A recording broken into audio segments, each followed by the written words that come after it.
With Russia's attack on Ukraine dragging into a prolonged war with new levels of brutality, members of New Jersey's large Ukrainian American community now find themselves in a prolonged effort to support the troops and citizens of their homeland. News 12 went to Whippany to meet up with those who say the war effort has become a new everyday reality.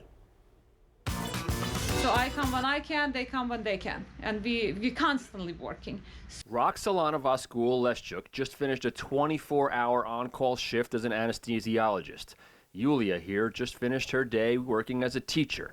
Today, like most days, they and the other volunteers here finish their day job shifts, then get to work again here at the Ukrainian American Cultural Center of New Jersey, which, as the war drags on, continues to collect supplies for military and civilians. 9 truckloads so far, the contents of these boxes shifting over time to reflect the changing realities on the ground in Ukraine.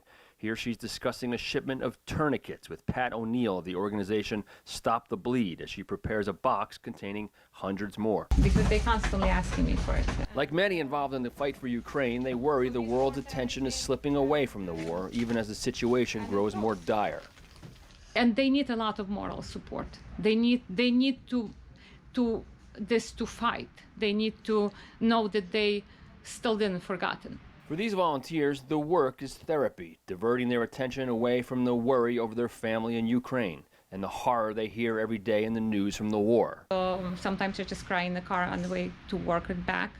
And one day I break down and my older daughter we cry like whole day. Roksolana, who serves as the Cultural Center's director, has taken in her sister's 2 children so they can be safe here in the U.S.